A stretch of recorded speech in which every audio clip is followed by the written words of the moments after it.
Psychic Radio is now CBS Radio's The Sky. Back to Behind the Paranormal with Paul and Ben Eno. Call now 248-545-SOUL. New skyradio.com. Believe.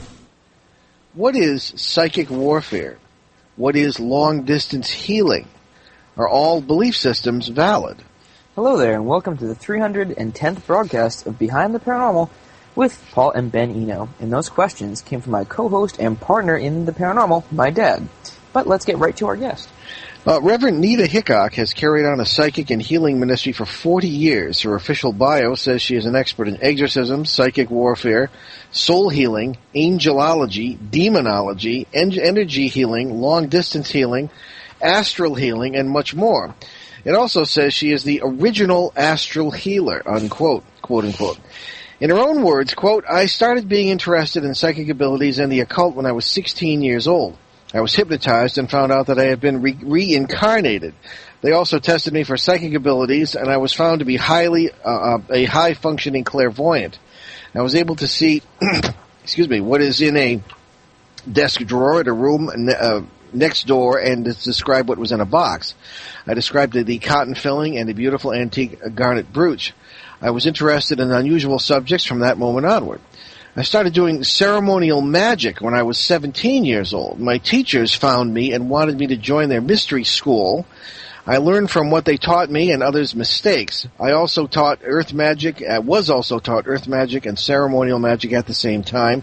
I studied comparative religions and many subjects in cultural anthropology. Nita, unquote. Nita is the author of Solving Psychic Attack and the newest book, Sensible Spirituality. We'll hear about those a little bit later. Her website is www.astralhealer.com. Nita Hickok, welcome to Behind the Paranormal. Okay, Thank you. Well, yeah, welcome indeed. Before Ben begins with the questions, Nita, I wanted to make something clear. You're a very unusual guest for this show. We're very cautious about anyone who claims to be a psychic, a medium, a healer, or especially an exorcist, which, of course, is just about everybody today. But you stand out because anyone with 40 years at something deserves some respect, even if we end up disagreeing with you. So that's, we respect your experience. We also realize that some of the biggest dummies around have PhDs after their names. I know plenty of them myself. Not to disrespect those who are not dummies, who have PhDs. So formal education and some narrow specialty is no guarantee that people know what they're talking about.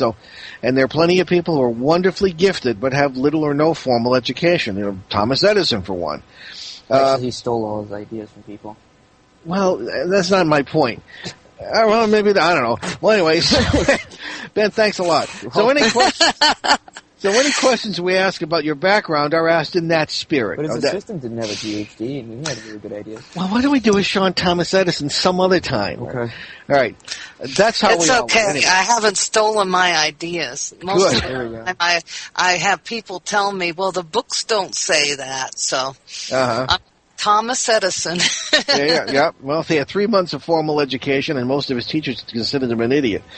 Anyway, Ben, take it away. Nita, where did the Reverend in front of your name come from?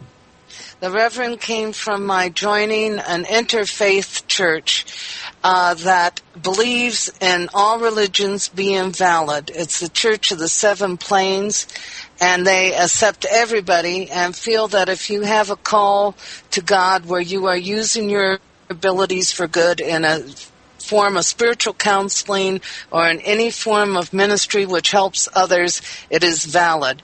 And that all religions are just manifestations of one God that we can't comprehend or understand, so we should be tolerant of everybody.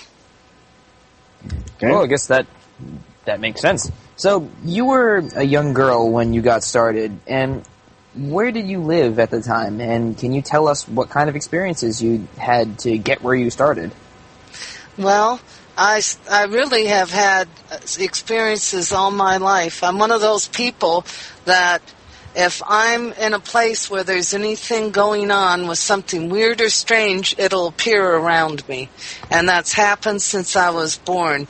My parents really worried about me, so I've been baptized 5 times for that reason. And the they gave examples where they tell people I was a strange child. I've had to hear it all my life because I'd be in my crib and I'd throw a toy at something and that something would throw the toy back. Gotta love it. When I was 3, I had eye surgery. I almost died from a reaction to the sulfa antibiotic. They bandaged my eyes up with the normal pads you have after being cross-eyed and having it corrected, so I couldn't see. I was put in a crib with a net over the top, and I got out of the crib without untying the net. This sounds like you, Ben. Yeah. I'm sorry, Anita, go ahead. And I walked out in the hallway. The nurses tried to tackle me. I ran up to the elevator. My parents were in there, and my mom went and bribed me with a music box to never do that to her again. Oh, my goodness. Because it scared her, but not only that, it made her look like she was mother to a strange child. You were a handful. Yeah. I always loved life, and I was always sort of a practical joker. I have to admit it. It's not like... I was perfect there. But really, in one way, that's one reason I knew I did things, because my mom didn't give you a present for any reason, She didn't give you a present to bribe you or bribe you with anything unless you had really done something. So the next time I went and woke up, I'd been talking to my grandmother who I'd acted badly around, and she was apologizing for yelling at me. And I ran into my mom's room and says, Grandma's dead. That was when I was 5, and that got me my first baptism because they called up about 10 minutes later and told her that my grandmother was dead. Mm-hmm. And so I've just done it all my life. It's what happened when I was 16. I lived in Las Vegas, and a friend of mine knew a couple people from the Ryan Institute, a nice married couple, and for our sociology exam in high school, she picked reincarnation. And so I went along with her because I was her partner in the report, and they tested both of us and then hypnotized both of us.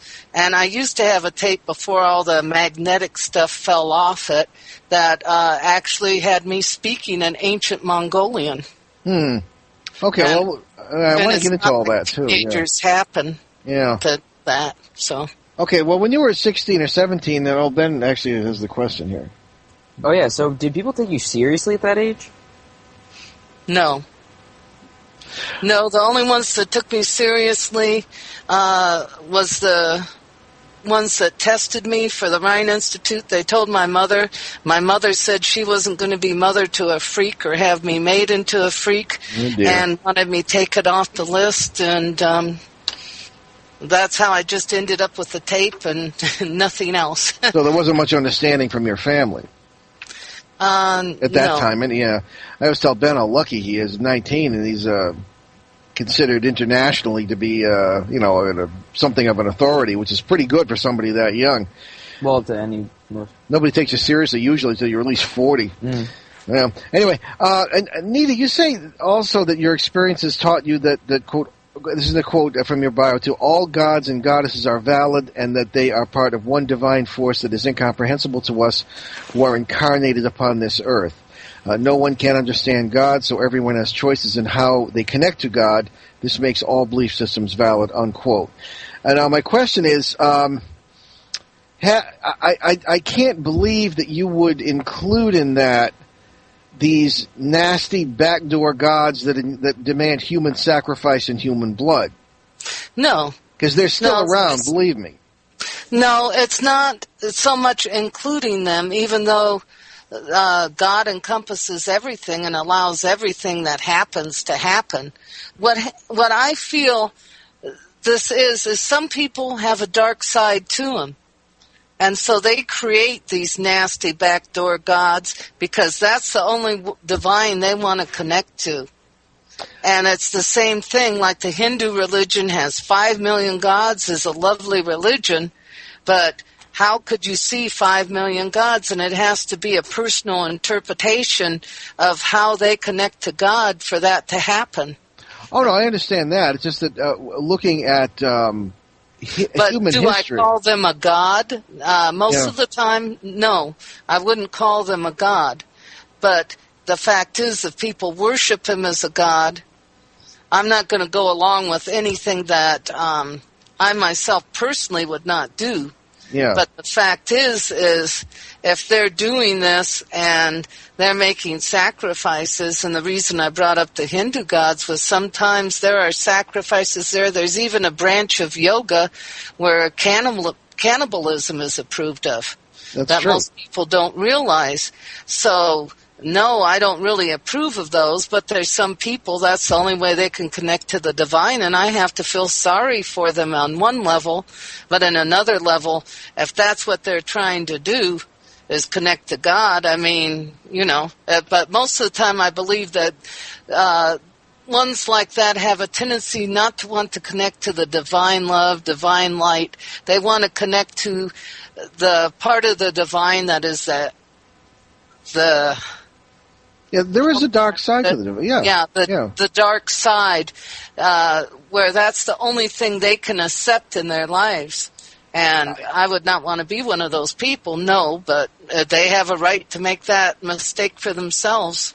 I see what you're saying. That's well put. I must say, too, just from my own, I also have 40 years of back, although not, purpose in other areas of the paranormal, actually researching, being in the trenches, whatever. Now Ben has joined me since 2005 now. Yes. And the reason I ask that is because I'm convinced that in human history, entities that are commonly known as demons or whatever, we call them parasites because I don't think they have a theological agenda at all, have come forth and perhaps taken over communities in order to feed on people by making people think they were gods. And there are modern examples of that, and that's the reason I ask. It's just a question of discernment, I would think. Yeah, now, you are correct. Now, what really, with a personal experience, I have a picture on my website called Demon in a Window. And I was doing a house exorcism, and there was a red glow around what really looked like some weird face. And I could see the demon standing there psychically, but nobody could see it physically. And we took the photograph, and it was daylight, and that window pane was completely black. And it had this red, weird, crinkly energy around it. Then it had a face and a figure in it. And one of the people that looked at the photo, the bigger one than on my website, went and said, "It looks like it's giving you the finger." And, I mean, really, that's... I've had weirder things happen. Yeah, and so after that, I started thinking. Now, if it can be a pane in a pane of glass, and there's many traditions that believe that dead spirits and demons can appear in mirrors, now it would have to be interdimensional. And if it's able to do that throughout all these generations with the same descriptions of what evil is, even when the religions haven't been able to go and talk to each other, then it has to be something that consistently happens. And mankind just invented the word demon at the time. I mean, they could be considered an evil god in another time, another language. And in the technology and language of today, they could be interdimensional space-traveling aliens. Yeah, absolutely. But whatever they are, they cannot exist on this world without going and taking over the body of someone because they can't seem to form themselves on this world, which goes back to the biblical legends of the Tanakh and of the Bible that God cast all the demons off earth, and the angels left so they could not say that they were there too. Okay, I'll have to part with you there because I've had physical altercations with these things. They were in their own bodies. I mean, but again, we each have our own experience. Ben, why don't you? I'm sorry. Go ahead. I've gone and had it. That's where they seem to create almost like a pocket reality where you're in their space. I've actually been sucked off the face of the earth for 4 hours by one of them. Yeah, well, that's the multiverse. Yeah, exactly. I'm going to have to interrupt you here because we have a break coming up. You're listening to Behind the Paranormal with Paul and Ben Eno on CBS New Sky Radio, newskyradio.com with our guest, Nita Hickok. We will be right back. Stay with us. New Sky Radio, newskyradio.com, and Psychic Radio, psychiconair.com. Powered by CBS Radio, AOL, and Yahoo, is unlike any talk radio station, with a mission to improve the world one listener at a time. This is where you can be the star of your own show. Our listeners are truly unique, truly interactive, and passionate about their world, the sky, and Psychic Radio listeners genuinely care about the environment, social justice, their personal health, and raising people up to live their best life every day. Our motto is New Horizons, No Boundaries. New Age views, life coaching, psychic analysis, alternative medicine, and cutting-edge mind, body, and spirit shows can all be found on the Sky and Psychic Radio. Perhaps you have what it takes to join our broadcast family: an open mind, a great idea, and a passion for enriching lives. Check out all the exciting details by clicking the microphone on our homepage at newskyradio.com or give Lisa Rodman a call at 248-546-9600 to learn just how affordable it can be to host a show. How the hell do we wind up like this? Why weren't we able to see the signs that we missed? Try to turn the tables. I wish you'd unclench your fists and unpack your suitcase. Lately there's been too much of this, but don't think it's too late. Nothing's wrong, just as long as you know that someday I will. Someday, somehow, I'm gonna make it alright, but not right now. I know you're wondering someday, somehow, I'm gonna make it alright, but not right now. I know you're wondering well, I'd hope that since we're here anyway, we could end up saying things we've always needed to say, so we could end up staying. Now the story's played out like this, just like a paperback novel. Let's rewrite an ending that fits instead of a Hollywood horror. Nothing's wrong, just as long as you know that someday I will. Someday, somehow, I'm gonna make it alright, but not right now. I know you're wondering someday, somehow, I'm gonna make it alright, but not right now. I know you're wondering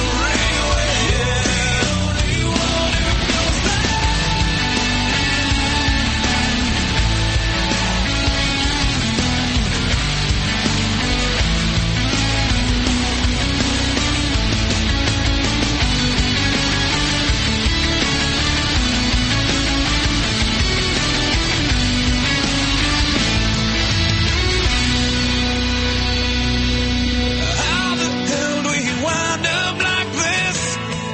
Why weren't we able to see the signs that we missed? Try to turn the tables. Now the story's played out like this, just like a paperback novel. Let's rewrite an ending that fits instead of a Hollywood horror. Nothing's wrong, just as long as you know that someday I will. Someday, somehow, I'm gonna make it alright, but not right now. I know you're wondering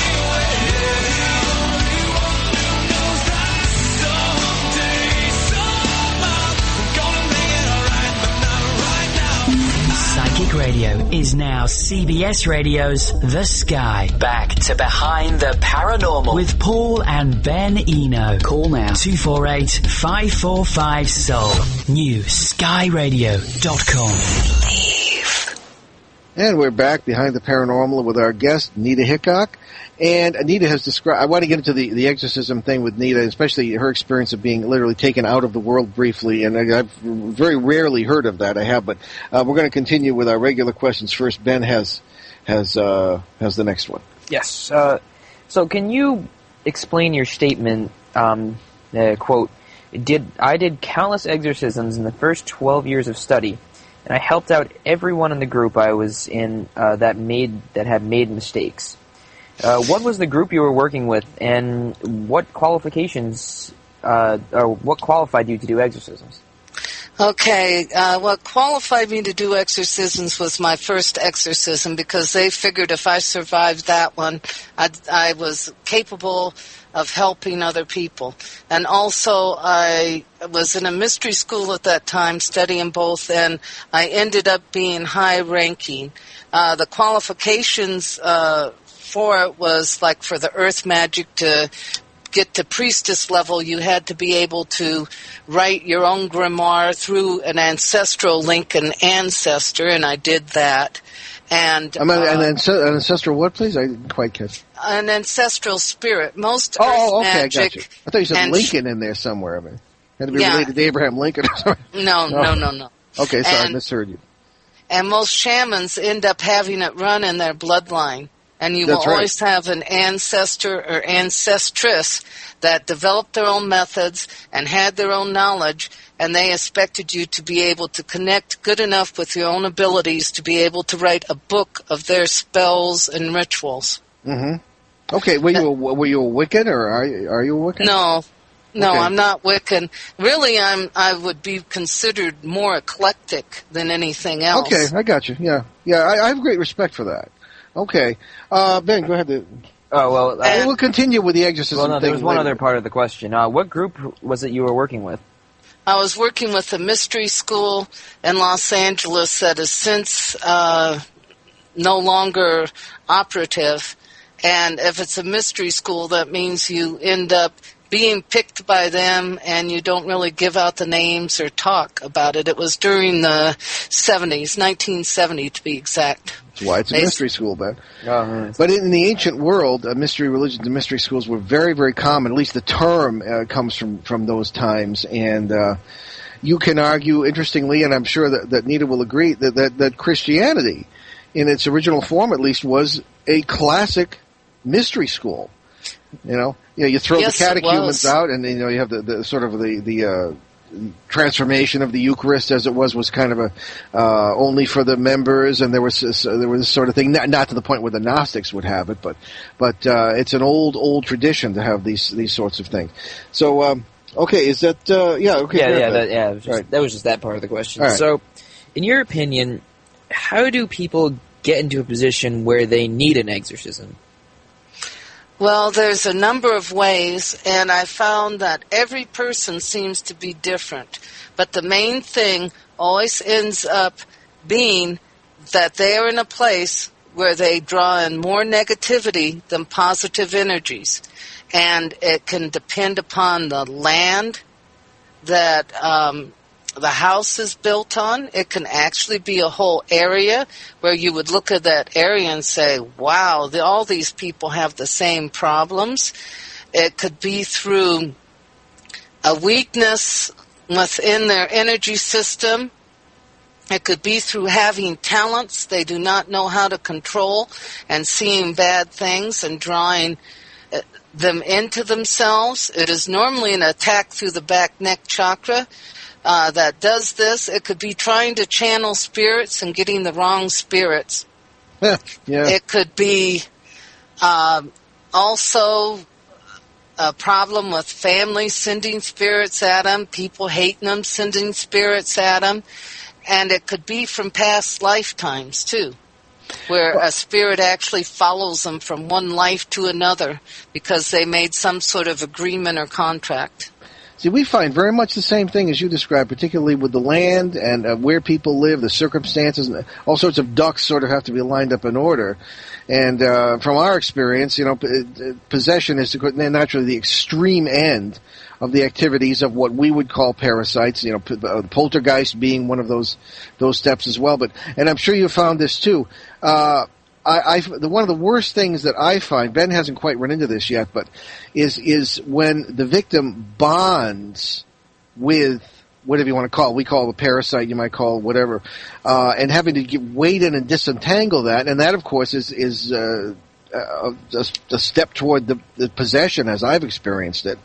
And I must say that I wonder if you agree with us on this point, that I've always found there has to be, no matter how small, some sort of tacit agreement on the part of the victim It's the thing just can't come in and take over.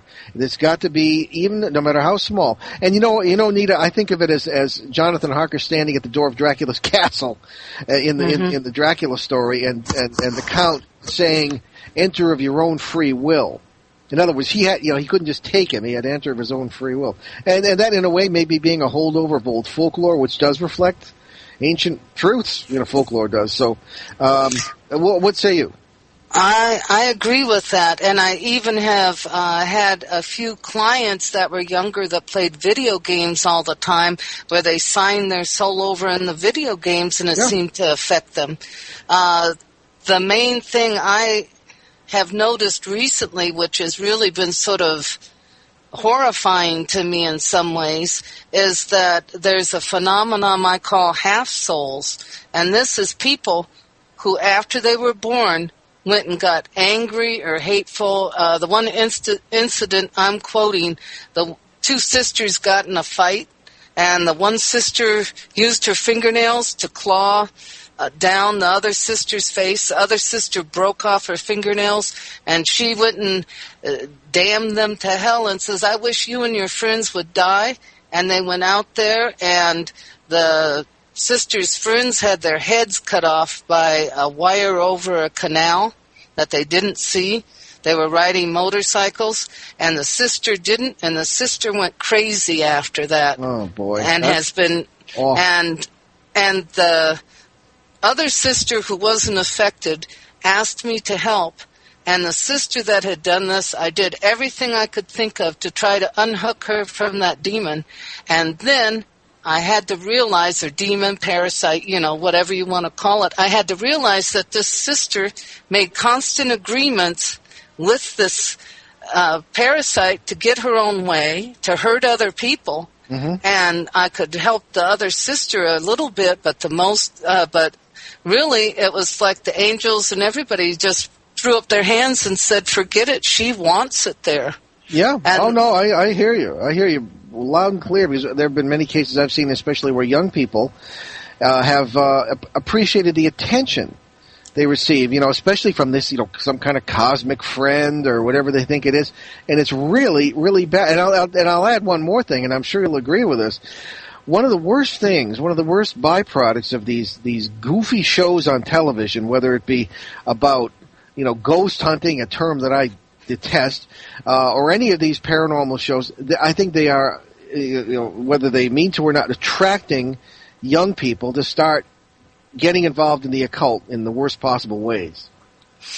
It exposes them to the negative. And in one way, if they taught people how to help themselves and protect themselves, if they taught people how to cleanse themselves of these energies, it might help in a lot of ways with a lot of the negativity that's going on over everything in the world.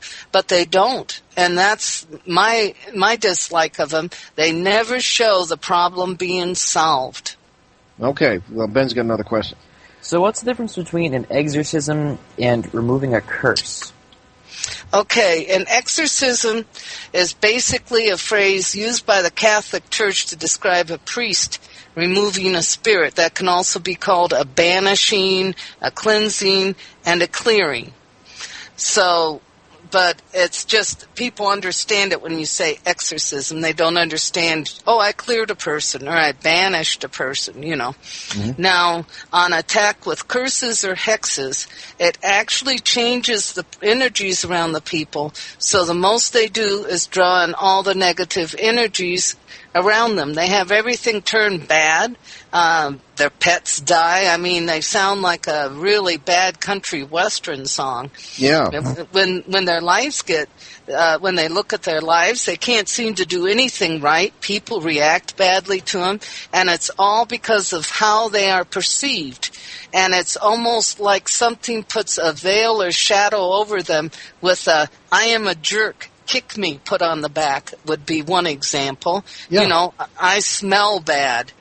You're allergic to me. So I've had people who were cursed say, people are sneezing and coughing around me all the time. I don't know what goes on. I get near them and they sneeze and cough and act like I smell bad. Mm-hmm. And so I actually had people test it that I had some people question it, and I said, okay, visualize above your head a sign that says, I'm a nice person, and get on a bus and see how people act. I said, then visualize a sign above your head that says, my feet stink and I smell bad, and see how people act. And I had some friends who were scientists who says, okay, I'll do that. There won't be a difference. And they were amazed. The people that on the first bus went and treated them really nice, and the people where they said I smell bad, nobody would sit near them or talk to them.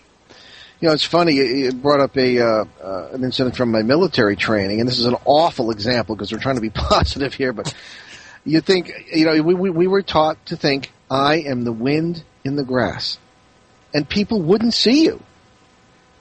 You know, in this case, your opponent. So, I mean, that can be used one way or the other, but that's very, very interesting and very adept. Now, one thing I've always tried to do, too, is to look at it from the viewpoint of the parasite, which maybe is, I don't know, just for the sake of knowing thine enemy. And I found a couple of very interesting things. Maybe you found the same thing. When you were describing people who were the victims of these things and having these terrible self-images and things actually responded to that, their reality became that. I'm thinking of what we called her X on the show. She's a very well-known artist in New York City who has been the victim of one of these things for well over 25 years now. And it's as though the one that's attached to her, I've identified about 9 or 10 species of these parasites, and several of them are very low-level, kind of childlike, two-dimensional thinkers and this sort of thing. And especially these, the longer they are attached to, whether in our world or partially in it or attached to one of us, the more they seem to forget their own origins. And I was going to ask you if you've encountered that, but we have another break coming up. But we'll pick up on that thought after the break. You're listening Behind the Paranormal with Paul and Ben Eno on CBS New Sky Radio, newskyradio.com. With our guest, Nita Hickok. Stay with us. We'll be right back. Discover your spirit. Listen to Spirit Guide Radio, where spiritual guides nourish your soul every weekday. Heidi Hollis, The Outlander, The Zodiac Girls with Solaris, Laura, and Kira. Laura Lee's Spirit Salon. Ask Dr. Doug with Dr. Doug Lira. Life by Number with Celeste. And Keeping Life Real with Dr. Susan J. Stone. It's Spiritually Speaking Radio, Spirit Guide Radio, at 11 p.m. Eastern on New Sky Radio, newskyradio.com. New horizons, no boundaries. New Sky Radio, powered by CBS. Hello, baby, hello. Haven't seen your face for a while. Have you quit doing time for me? Or are you still the same spoiled child? Hello, I said hello. Is this the only place you thought to go? Am I the only man you ever had? Or am I just the last surviving friend that you know?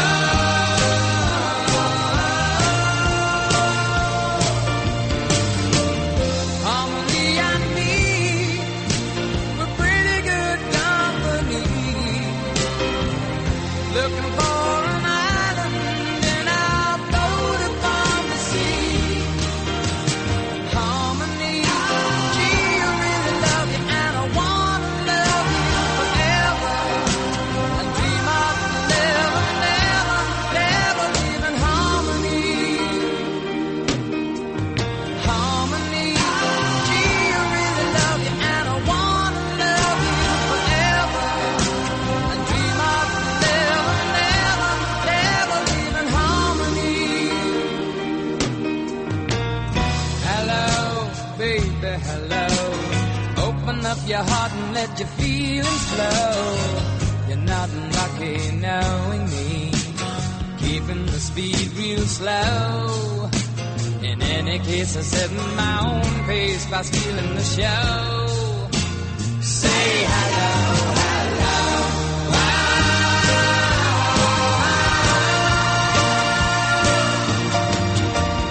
Harmony and me were pretty good company. Looking for an island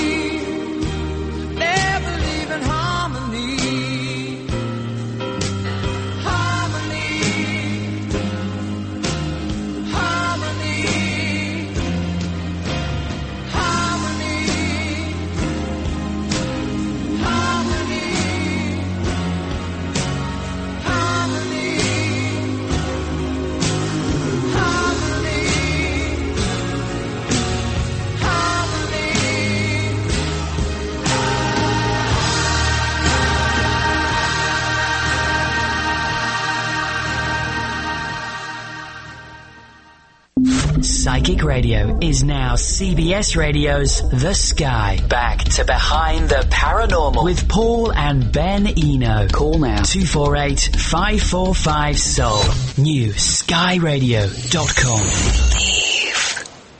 And we are back with our fascinating guest, author, psychic, and healer, Nita Hickok, and we wanted to continue with the thoughts we were discussing before the break, and I had pointed out to Nita that that's something we have noticed about the entities, especially lower echelon parasitical entities, kind of forgetting about their own origins and when they're with us too long or attached to a person or whatever. Yeah, like the Bell Witch.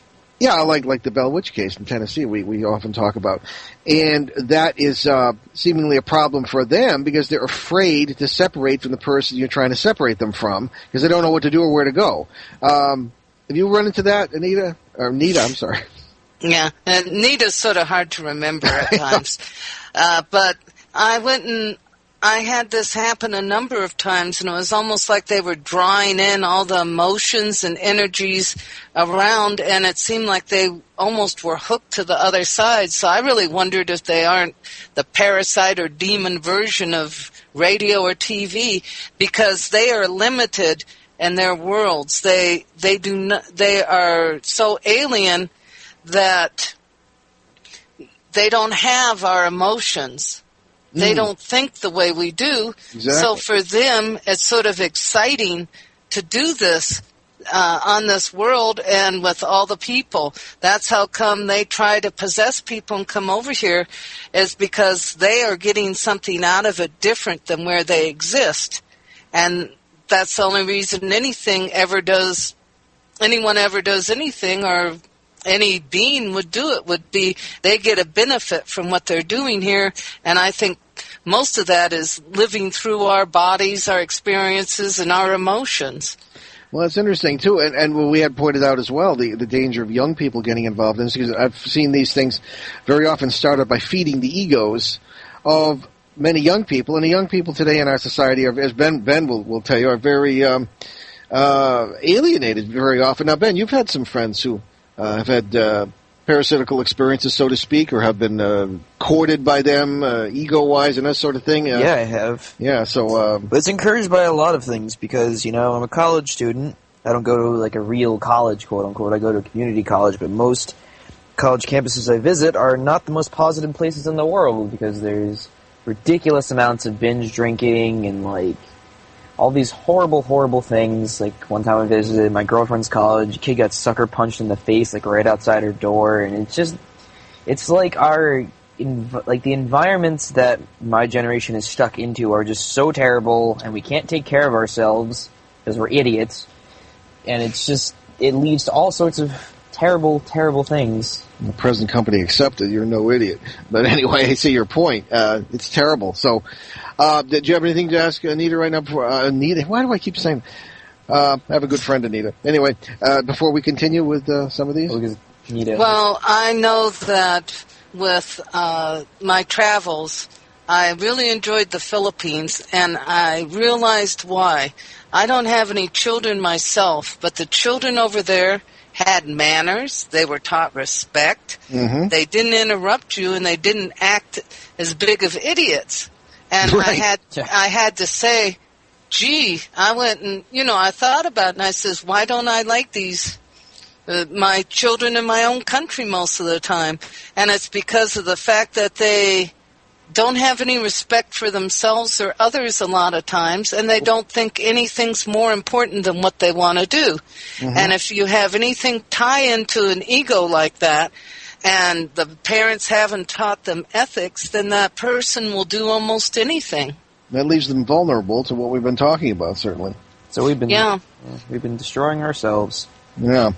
Well, all right. I was going to ask you too about what is. What is? I want to get back to the original question. What is astral healing?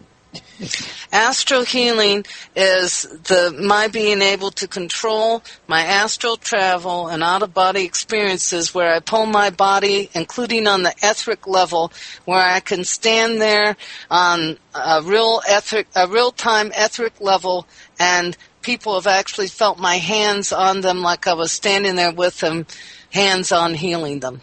So that's shamanic ability, really. Yes. Oh, okay. Yes, So it is. So, dumb question. Are you a shaman? Obviously you are. Well, I have an interesting family lineage, and I have Celtic blood, I have some Native American blood, and I have Jewish blood too.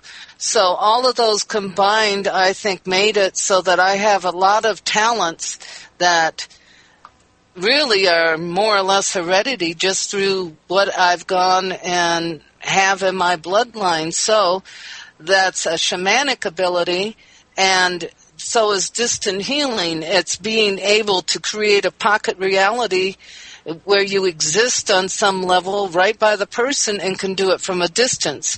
Now, what I like about this is putting it on an astral real-time plane. They have no time. So, like, I can be working for 10 minutes, and it'd be like 12 hours, 14 hours of work on this plane. Mm-hmm. So it makes it more effective for me being able to help the most people. No, that makes sense. Well, certainly to use the our terms, use the multiverse to manipulate time like that is an everyday thing and very important. What is soul restoring and retrieval? You mentioned that in the information you sent us. Okay, soul restoration and retrieval. Now, many times through abuse and problems, we have what is known as a fragmented soul or a split soul. And there's always an emotional trauma that forms the wedge that splits the soul at a younger age, or splits the soul at whatever age that trauma happened at. So you remove the trauma and you try to reconnect the divine to it. You use angelic forces or divine forces the person believes in to go and reweave their soul purpose, and their divine selves. And you can't do this without being able to have a connection to the divine love and divine grace and light, where you can call this in to heal these things. Now, plenty of people say they retrieve soul pieces from where people hide them. And this has gotten to be a big business. And I read one lady's description. She charged the people $500 for one session and said she had restored 6 soul pieces. Well, that means the person would be going through 6 traumas at once. And they said they didn't feel anything, so she wasn't doing her work. She just wrote things better than I do, I guess. But the fact is you can only do a little bit at a time, because most of the time the people will relive through their traumas. And the soul itself is perfect on the divine plane. It's eternal. It's just how it manifests in the body with all these disharmonies, abuse, and trauma that makes it where you have to heal the connections in the body. Oh, okay. Well, that makes sense. You must. Do you work with other entities from? I don't mean the negative ones. I mean positive ones. Yes, I work with angels all the time. It's just most of the time the positive forces will help you when a person believes in them, because if they're positive, they're a part of God, like I said, and they want that person healed and helped. One of my problems has always been that people seem to, when they make contact with entities, and I've had to go through this myself, how do they tell whether they're really what they say they are? And I've always been amazed how people, especially when they use seances and all that stuff they shouldn't use, will assume that what they're being told is true. How do you test whatever you run into? Okay, now I have had false angels try to manifest before, and if an angel feeds your ego, and if you say, well, should I pray to you instead of God? And it tells you yes. Oh, and you say, should I bow down to you? And it tells you yes. That is no angel. Wow. You're mighty right about that. And so you can test them that way. And if they try to act that way to you, you know it's not an angel, and you know to get rid of it. But most people don't try doing that. No, they don't. And an angel will not appear out of nowhere. I had one person who thought an angel was in every bird and rock. And maybe there are angels around, but angels will not come up and talk to you and put themselves forth. They want to wait for you to ask them to help, pray to God to have angels to help, and then is when you get the real angels, and they always come down your divine channel. They aren't there outside you, finishing your sentences and giving you advice. Right, very well put. We often find that we always find that, people use the term angels, but for most people it's, any good entity. Theologically, I did a lot of studies of angels when I was in the seminary. I spent 10 years in seminary, and there isn't a lot of study done on that.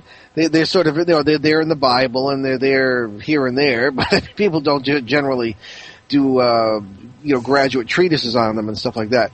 But I began to realize that at least as I was going on through paranormal work, and maybe you agree, I don't know, is that there are many different species of neighbors, I like to refer to them, in, close parallel worlds, who are either in the same boat as we are, and or are of good intention, and or are of very good intention, such as what we call angels. I have no doubt there are servants of God who are, well, we all are supposed to do that, be servants of God. But the actual beings with wings and all this, that seems to be how we depict them, although there are photographs of angelic beings. I don't know. What is an angel in your opinion?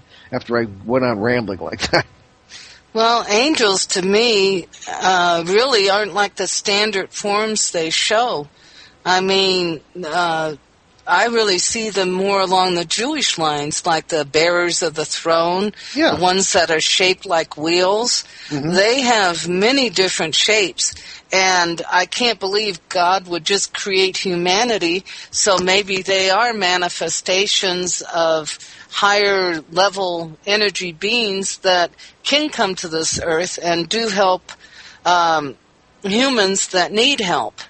Then that brings up the question: where did the Christian version of angels come from? Well, that only came from the Italian Renaissance, I'm afraid. That's in the art. I think that's as deep as that goes. Oh, that makes sense. If you read the different Bibles, like if you read the Quran, you read the Tanakh, you read the regular Bible, you see that a lot of the Bible was sanitized, but in the King James Version to what they want people to believe. Like the cute little cherubs. The cute little cherubs are supposed to be 9-foot warriors in the Jewish Bible. That's right. And in the Tanakh, the whole business of the Bible translations. And I went and deliberately learned as much Hebrew as I could at a local synagogue in order to read Genesis in the original. And the translations in English are just awful. And people say, aha, look at this. And as you look at the Greek, it doesn't really say that, or Aramaic in the case of Mark. But it's the whole Bible issue is a real problem. However, the nature of angels is clear. An angel, of course, means... we got to wrap. I'm sorry. I'm yakking. We got a break here. I'll be right back. Behind the Paranormal with Paul and Ben Eno, CBS New Sky Radio. Stay with us. You have questions. We have answers. Thursday night at 6 p.m. Eastern Time, join Reverend Linda Newman and Tom Force for Answers. Join Linda and Tom for fun, uplifting, and empowering conversation. And, of course, Answers. At 8 p.m. Eastern Time, it's the Zoe Moon Astrology Show. Zoe will be bringing her unique perspective on the cosmos and its effects on you. Get a jump on your weekend and insight into the important transits by sign as Zoe shares what to expect up ahead. Life by Number is where the numbers really add up. Love, money, health, move. Master numerologist Celeste reads your numbers and the vibrations they represent on the earthly level, sometimes beyond. Thursday night at 11 p.m. Eastern Time. Call in early. The lines are hot. 248-545-7685. Instant feedback at newskyradio.com. New Sky Radio. newskyradio.com. New horizons, no boundaries. Powered by CBS, Yahoo, and radio.com. Psychic Radio is now CBS Radio's The Sky. Back to Behind the Paranormal with Paul and Ben Eno. Call now 248-545-SOUL. NewSkyRadio.com. Believe. Okay, and we are back with Nita Hickok, and we've got time, I think, probably for one more full question. Then if you would do the honors. So, how do you do psychic vampire removal? Yeah, and what is a psychic vampire? A psychic vampire is somebody who goes and draws energy from you. The more vicious ones actually try to get pieces of divine energy. Soul connections use the back of the neck to get to the soul because it's the exit of the soul. There's a seat of the soul in the body, too. That's on this level that manifests in this, human body. And they insert tentacles and insert their own matter in you where it's almost like a beacon. And then next thing you know, they're just draining you. And if they drained you of, say, ill health or something good, no one would care. But what they always drain you of is your good luck. They're jealous. And most of the time, they're very manipulative people who try to get to know you immediately.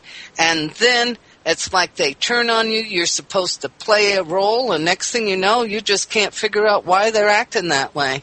And then you get drained all the time and nothing goes right for you. And so I don't see them as anything benevolent. I even was contacted recently saying they were trying to do a TV show about them. I don't know why they contacted me. But, oh, gosh. Everybody has run into those people, though. Yeah. They know it or not. And they can be your mother, your neighbor, anybody, and most of the time they don't know what they're doing. The ones that do know what they're doing, that have studied the chakras, massage, the occult, esoteric books, can be a problem worse than a regular magician. Yeah. That hates you. Wow. What do you do about this sort of thing? How do you... In a way, it's almost easier to... It's not, but one would think it's almost easier to separate an entity you can't see from someone than the person you live next to or who's in your family who's doing this to you. Well, they go and they keep you upset, keep you in trauma all the time, so... I suggest that the person learns not to get upset and how to watch their own thoughts and control.